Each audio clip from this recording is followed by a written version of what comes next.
we have here Mr. David Lloyd, who has an amazing career. I mean, everybody knows V for Vendetta, things like that.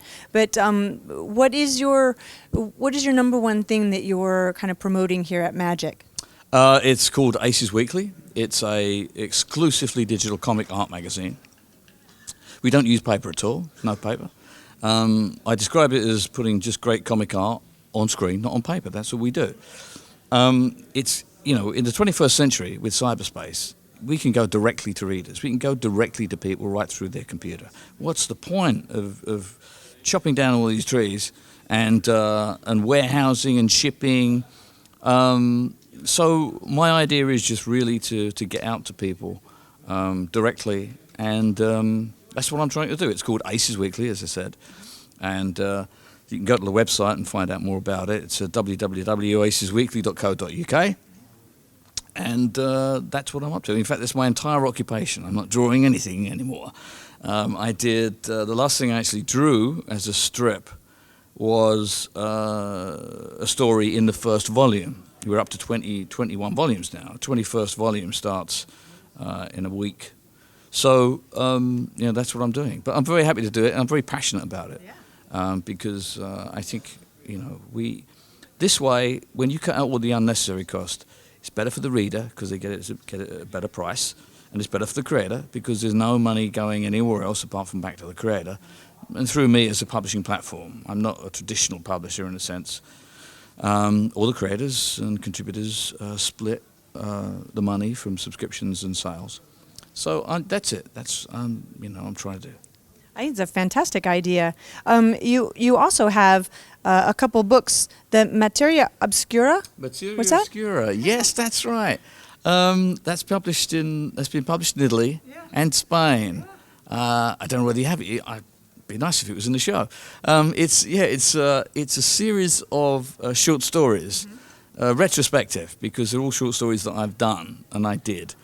And I was asked if I'd like to do something like that, put these short stories together, and I said yes. And it's a very good production, actually. It's an Italian company, Nicola Pesce, and it's a very nice production, and I'm very happy with it.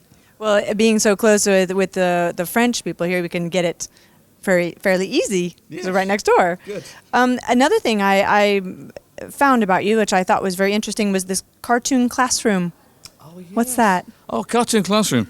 Yeah, well, that's well, I did some teaching of comic art for a while, and after that finished, one of the colleagues I was working with at that show, we thought, well, why don't we do something with the remaining funds? We'd been fundraising. The body itself had been. It was called the London Cartoon Centre, and it had been fundraising to try and get the show back on the road. But unfortunately, we couldn't get enough. But there was £1,000 left, and that would have only paid if we'd have just resurrected some courses. It wouldn't have paid for that much, and it would be very short. So we thought, well, why don't we set up a website, just a website, an information website. So we had some very nice web designers who were happy to set up this website for that money. And basically it's an information point. Initially it was for England and Ireland, but I always recommend it to people I see in various countries, because it has lots of recommended books for anybody that wants to do that, and cartooning and comic art generally. And it also has lists of art schools that run comic art courses, because there are more and more now in England. There never used to be any, but more and more.